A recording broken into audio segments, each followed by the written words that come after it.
자, 여러분, 알고리즘 A 플러스 마스터 클래스 바로 시작합니다. 오늘은 컴퓨터 과학의 내와도 같은 부분이죠. 바로 오토마타와 NP 완전성. 솔직히 좀 어렵습니다. 하지만 이걸 정복하면 컴퓨터가 어떻게 생각하는지 그 근본을 이해하게 될 겁니다. 이 한 시간이 여러분의 학점을 결정할 수 있으니 정신 바짝 차리고 따라오세요. 조교, 준비됐지? 좋습니다. 자, 이 그림 보세요. 이게 바로 계산 이론의 모든 것을 말해줍니다. 한쪽은 언어를 뱉어내는 문법, 다른 한쪽은 그 언어를 알아듣는 기계. 우리는 오늘 이 기계가 어떻게 작동하는지 그 속을 완전히 해부해 볼 겁니다. 목표는 뭐다? 완벽한 이해로 시험을 압살하는 겁니다. 네, 교수님. 오늘 이 두 녀석을 완전히 정복해서 여러분 모두 시험 완벽하게 대비할 수 있도록 돕겠습니다. 자, 그럼 첫 번째 섹션, 계산 언어의 기초.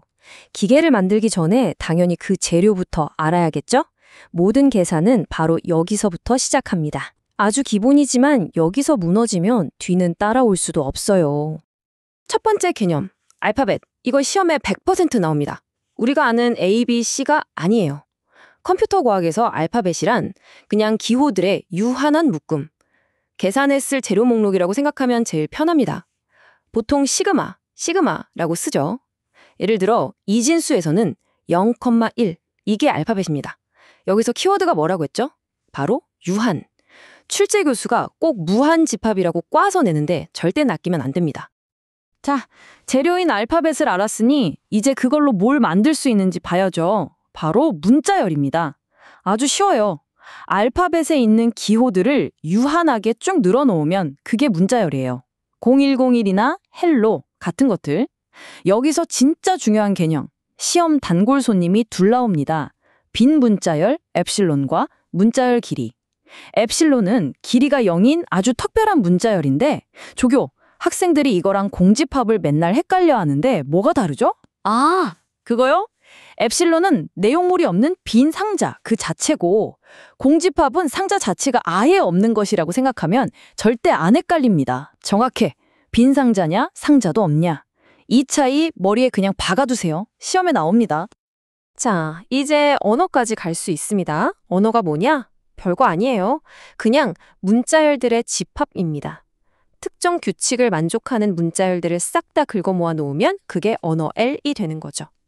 예를 들어 알파벳이 A, B일 때 A로 시작하는 모든 문자열의 모임, 이게 하나의 언어인 겁니다. 정리해볼까요? 알파벳, 재료로 문자열, 요리를 만들고 그 요리들을 모아놓은 게 언어, 메뉴판이 되는 거죠. 이 흐름 이해되시죠? 이제 이 언어들을 가지고 연산을 해봅시다. 방법은 세 가지. 첫째, 연결. 말 그대로 문자열들을 착착 붙이는 겁니다. 둘째, 합집합. 두 언어에 있는 모든 문자열을 그냥 한 바구니에 다 담는 거고요. 마지막으로 제일 중요한 거, 별표 5개, 클레이니 스타. 이건 어떤 언어의 문자열을 0번 이상, 그러니까 안 쓰거나, 한 번 쓰거나, 두 번 쓰거나, 무한히 반복해서 만들 수 있는 모든 문자열의 집합입니다. 이 세 가지 연산이 뒤에 나올 정교 표현식의 심장이니까 무조건 알아야 합니다. 좋습니다. 지금까지 계산의 재료인 언어를 배웠어요. 이제 진짜 기계를 만들어 볼 시간입니다. 이 언어를 알아듣고 처리하는 기계, 바로 오토마타. 가장 기본 모델인 유한 오토마타부터 시작하죠. 자, 화면 보세요. 우리의 첫 번째 기계, M1입니다. 이 녀석의 임무는 아주 간단해요. 들어온 문자열에 11이 포함됐나 안 됐나, 그것만 감시하는 겁니다. 동그라미는 기계의 상태, 화살표는 뭘 입력받았을 때 어디로 가는지를 나타내죠. 저기 이중 동그라미로 된 Q3 보이죠? 저게 바로 성공 지점, accept state입니다. 모든 일이 끝나고 저기 도착하면 임무 완수. 그럼 010, 10을 한번 넣어볼까요? 같이 따라가 봅시다. 자, 시작은 Q1. 첫 글자 0이 들어오니까 화살표를 보니 제자리, 다시 Q1입니다. 다음 1이 들어오니까 Q2로 이동. 자, 이제 Q2에서 다음 1을 만났습니다. 드디어 Q3, 성공 상태로 들어갔네요. 일단 성공하면 그 뒤엔 0이 오든 1이 오든 그냥 Q3에 머무는 거죠.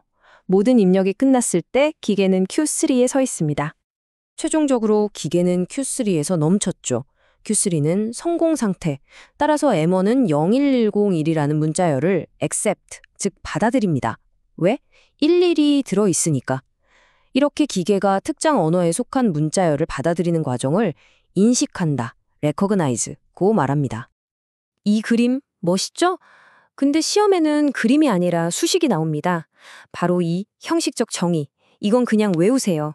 서술형으로 100% 출제됩니다. 유한 오토마타는 Q, 시그마, 델타, Q0, F 이 5총사, 5튜플로 정의됩니다. Q는 상태들, 시그마는 알파벳, 델타는 전이 함수, 즉 기계의 매뉴얼, Q0는 시작점, F는 성공 지점들의 집합이죠. 이게 바로 아까 그 M1 기계의 설계도 전이함수 델타를 표로 나타낸 겁니다. 아까 그림으로 봤던 모든 화살표 정보가 이 표 안에 다 들어있는 거예요. 예를 들어 Q1 상태에서 1을 만나면 Q2로 간다. 이게 델타 Q1, 1 equal Q2라는 수식으로 표현되는 거죠. 그림 보고 표를 그리고 표를 보고 그림을 그릴 수 있어야 합격합니다. 아, 교수님, 생각났어요. 전에 말씀하셨죠. 무한한 기억이 필요 없으면 정규 언어라고. 이 M1 기계도 11이 한 번이라도 나왔는지 아닌지만 기억하면 되니까 그 전에 0이 100개 나왔던 1000개 나왔던 싹 다 잊어버려도 되는 거군요. 오, 바로 그거야. 핵심을 정확히 꿰뚫었네. 유한 오토마타는 기억력이 나쁩니다. 왜? 상태 개수가 유한하니까. 그래서 0의 개수랑 1의 개수가 똑같은지 세어봐 이런 건 절대 못하죠. 무한한 기억이 필요한가? 이 질문 하나로 정규 언어인지 아닌지 90%는 판별할 수 있습니다. 이거 시험 꿀팁이에요. 꼭 써먹으세요. 자, 이제부터 진짜 재밌어집니다. 이 유한 오토마타라는 기계가 사실은 정교 표현식이라는 언어 생성 규칙과 능력 면에서 완전히 똑같은 놈이라는 걸 증명할 겁니다. 전혀 달라 보이는데 사실은 같은 능력치를 가진 쌍둥이라는 거죠. 동전의 양면 같은 겁니다. 이 증명을 위한 우리의 비밀 명기, 비결정적 유한 오토마타, NFA를 소개합니다. DFA랑 비슷해 보이지만 이 녀석은 분신수를 써요. 한 상태에서 같은 입력을 받아도 여러 상태로 동시에 갈 수 있죠. 심지어 입력을 안 받고도 공짜로 순간이동하는 엡실론 이동까지 씁니다. 완전 사기캐죠? DFA는 외길 인생이에요. 주어진 입력에 대해 다음 상태는 딱 하나로 정해져 있죠. 반면에 NFA는 모든 갈림길을 동시에 탐색하는 초능력자입니다. 다음 상태가 여러 개일 수 있는 거죠. 교수님, 그럼 NFA는 성공으로 가는 길을 그냥 마법처럼 찍어서 맞추는 느낌인가요? 아주 좋은 비유야. NFA는 수많은 가능성 중에서 성공 상태로 가는 길이 단 하나라도 존재하면 그걸 귀신같이 찾아내서 성공을 외칩니다. 이 찍기 신공 덕분에 복잡한 언어도 훨씬 더 간단하게 표현할 수 있게 됩니다. 자, 그럼 여기서 깜짝 퀴즈. 이 사기캐 NFA, 사실 능력 자체는 DFA랑 똑같습니다. 모든 NFA는 DFA로 변환할 수 있거든요. 자, 그렇다면 상태가 N개인 NFA를 DFA로 변환했을 때 DFA의 상태 개수는 최악의 경우 몇 개가 될까요? 정답은 놀라지 마세요. 2의 N제곱개입니다. NFA가 동시에 존재할 수 있는 모든 상태의 조합, 즉 모든 부분 집합을 DFA의 상태 하나하나로 만들어야 하거든요. NFA가 주는 간결함에는 이런 어마어마한 대가가 따릅니다. NFA의 진짜 힘은 바로 이럴 때 나옵니다. 정규 언어가 합집합, 연결, 스타 연산에 대해 닫혀 있다는 걸 증명할 때 말이죠. NFA를 쓰면 그냥 그림 그리기로 증명이 끝나버려요. 두 언어의 합집합? 새 출발점에서 엡실론 화살표 2개 뿅뿅 쏴주면 끝. 연결? 첫 기계 끝나는 지점에서 다음 기계 시작 지점으로 엡실론 화살표 하나 쓱 그으면 끝. 스타 연산? 엡실론 화살표로 빙글빙글 루프 만들면 끝. 정말 직관적이고 간단하죠? 자, 이걸로 모든 퍼즐 조각이 맞춰졌습니다. 이 슬라이드를 보세요. 정규 표현식이 있으면 방금 본 것처럼 아주 쉽게 NFA를 만들 수 있습니다. 그리고 모든 NFA는 상태 개수가 좀 늘어나긴 해도 어쨌든 DFA로 변환 가능하죠. 마지막으로 모든 DFA는 정규 표현식으로 변환 가능합니다. 이렇게 셋이 서로 꼬리에 꼬리를 물면서 완벽한 삼각형, 즉 등가 관계가 성립하는 겁니다. 결론, DFA, NFA, 정규 표현식, 이 셋은 겉모습만 다르지 표현할 수 있는 언어의 능력은 완전히 동일하다. 이것이 전반부의 핵심 결론입니다. 자, 전반부에서는 기계가 효율적으로 풀 수 있는 문제들을 봤습니다.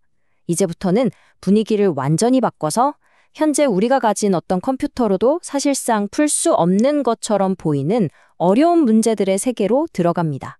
계산적 난해성의 영역입니다. 그리고 그 어려운 문제들의 세계, 그 정상에 있는 끝판왕이 바로 NP 완전성, NP completeness입니다. NP라는 거대한 문제 집합 안에서 가장 어려운 문제들의 왕이라고 생각하면 돼요. 이 왕들 중 단 하나라도 빠르게 푸는 방법을 찾아낸다면 그 아래에 있는 수천 개의 다른 NP 문제들도 줄줄이 무너지게 됩니다. 이 강의의 클라이맥스이자 현대 컴퓨터 과학의 가장 큰 난제죠. 이 NP 완전성을 이해하기 위해 우리는 아주 유명한 그래프 문제인 정점 커버, 버텍스 커버를 다뤄볼 겁니다. 정의는 간단해요. 그래프의 모든 선, 간선을 커버하기 위해 필요한 점, 정점들의 집합. 다시 말해, 어떤 선을 딱 집어도 그 선의 양끝점 중 적어도 하나는 우리가 선택한 점들의 집합에 포함되어야 한다는 뜻입니다. 말로만 들으면 헷갈리니까 예시를 봅시다. 이 그래프의 모든 선을 덮어요. 제가 한번 해볼까요? 자, 이 세 점을 고르면 모든 선이 덮였네요. 크기 3짜리 정점 커버 맞습니다. 근데 이게 최선일까요? 조교, 더 작은 커버 찾을 수 있겠나? 네, 교수님. 자세히 보니까 저기 2개의 점만 선택해도 모든 선을 다 덮을 수 있습니다. 크기가 2인 정점 커버가 존재하네요. 빙고! 바로 이겁니다. 그냥 정점 커버를 찾는 건 애들 장난이에요. 하지만 가장 작은 최적의 커버를 찾는 것, 이게 이 문제를 지우개로 만드는 핵심입니다. 어떤 문제가 NP 완전, 즉 끝판왕임을 증명하려면 항상 이 2단계를 거칩니다. 첫째, 그 문제가 NP에 속한다는 걸 보여야 합니다. 이건 쉬워요. 답을 주면 검사는 빨리 할 수 있냐는 거죠.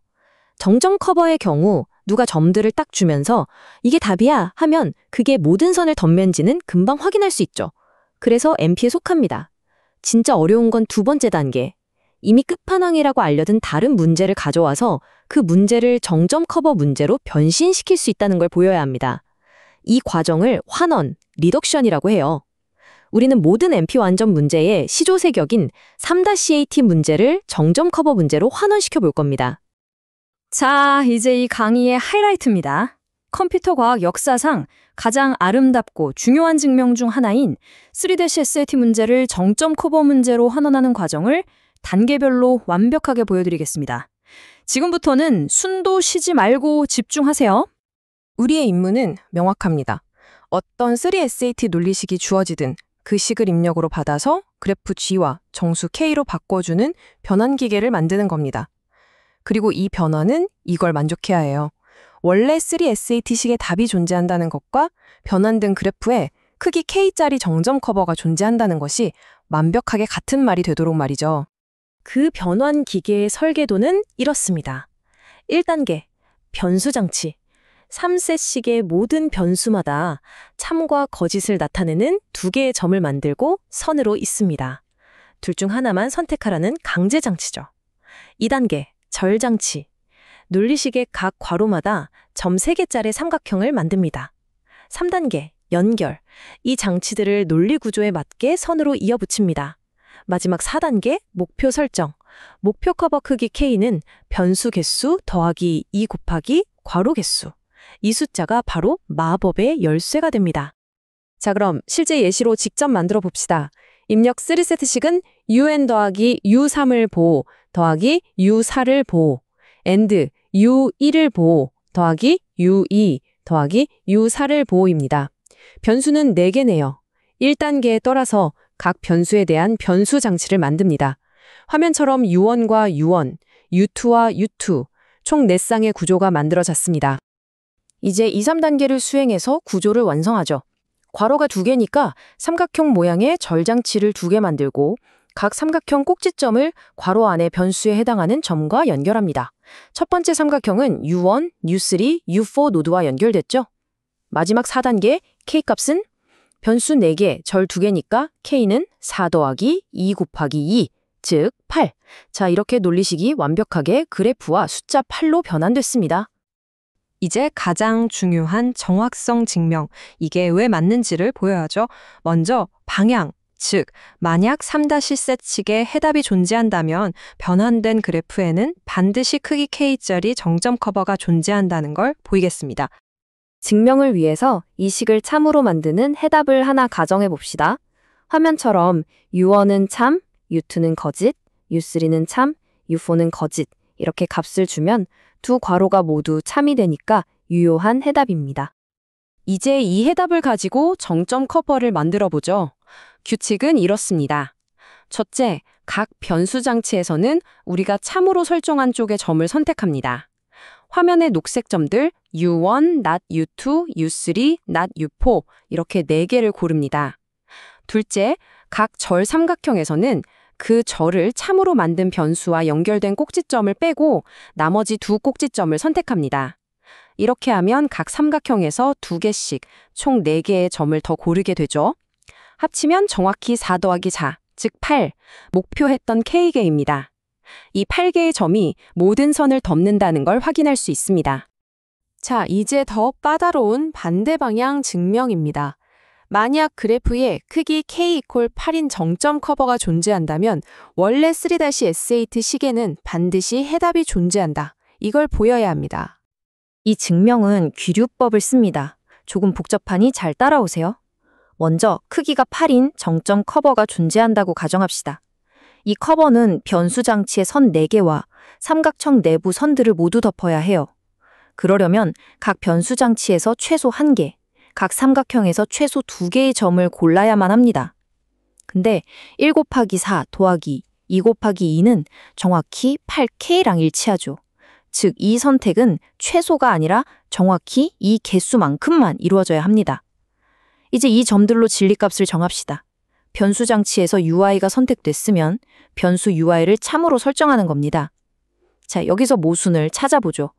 만약 이 진리값 할당이 정답이 아니라고 가정해 볼까요? 그렇다면 어떤 괄호는 세 변수가 모두 거짓이 되어버릴 겁니다.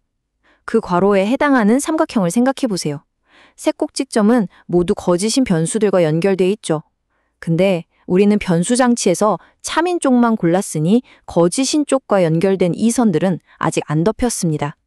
이 선들을 덮으려면 삼각형의 꼭지점 3개를 전부 선택해야만 해요. 하지만 우리는 이미 각 삼각형에서 딱 2개만 선택할 수 있다는 걸 압니다. 모순이 발생했죠. 따라서 우리의 처음 가정, 이 할당이 정답이 아니다가 틀린 겁니다. 즉, 이 할당은 반드시 식을 만족시키는 해답입니다. 증명 완료! 이로써 우리는 3-SAT 문제가 정점 커버 문제로 다항 시간 안에 환원될 수 있음을 보였습니다. NP 완전 문제의 왕인 3-SAT를 풀 수 있다면 그 힘을 그대로 이용해서 정점 커버 문제도 풀 수 있다는 뜻입니다. 이것은 정점 커버 문제의 난이도가 최소한 3-SAT만큼은 어렵다는 걸 의미하죠. 따라서 정점 커버는 NP 완전, NP 컴플리트입니다. 증명 끝! 오늘 우리는 계산 가능성의 가장 기초부터 가장 어려운 문제들의 정점까지 긴 여정을 함께 했습니다. 정점 커버 같은 문제들이 어렵다고 증명했지만 이건 영원히 풀 수 없다는 뜻은 아닙니다. 만약 내일 아침 누군가 P=NP, 즉 이런 어려운 문제들을 빠르게 푸는 알고리즘을 발견한다면 세상은 어떻게 변할까요? 신약 개발, 물류 최적화, 인공지능, 인류의 모든 난제가 해결될지도 모릅니다. 오늘 배운 이 증명은 단순히 시험을 위한 지식이 아니라 우리가 사는 세상의 계산적 한계와 가능성에 대한 근본적인 질문을 던지고 있습니다. 시험이 끝나더라도 이 질문에 대해 한 번쯤 깊이 생각해 보길 바랍니다. 수고했습니다.